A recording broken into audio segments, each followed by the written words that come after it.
Dernière mise en place des denrées de la ramasse effectuée ce matin dans les supermarchés et le centre de distribution des Restos du Cœur de Bitche pourra accueillir ses bénéficiaires. Les frigos sont pleins, les étagères bien achalandées et les bénévoles sont prêts. Les bénéficiaires ont chacun un rendez-vous à une heure précise. L'objectif, c'est la fluidité de la distribution.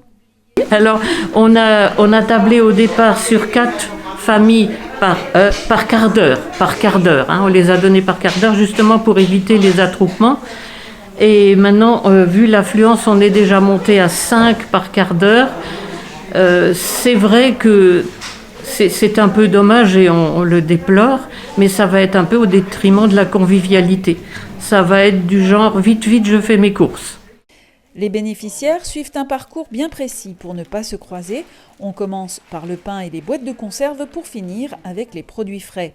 Avec 110 inscrits cette année et une prévision d'augmentation de 20 à 30% au cours de la saison, la distribution risque de se compliquer au fil du temps. Il faudra soit rallonger la journée de distribution, soit envisager un deuxième jour de distribution. Il ne faut pas oublier que le mardi, c'est une journée entière qui commence vers 8h30 le matin et qui se termine vers 18h. C'est un investissement de temps qui n'est pas du tout négligeable. Mais Dieu merci, on a quand même une petite troupe de bénévoles. Mais pour 2 jours, alors là, ça sera un tout autre problème et on entre, j'allais dire, dans une autre dimension. Heureusement, ce n'est pas encore à l'ordre du jour.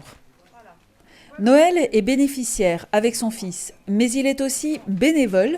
Ce matin, c'est lui, entre autres, qui a acheminé la ramasse à Bitche. Moi, c'est mon principe, j'ai le droit d'avoir, alors automatiquement j'aide. Je préfère aider que de juste prendre et jamais aider, quoi. Les étagères se vident vite et les Restos du Cœur comptent beaucoup sur les dons. Une collecte dans les supermarchés sera organisée très vite.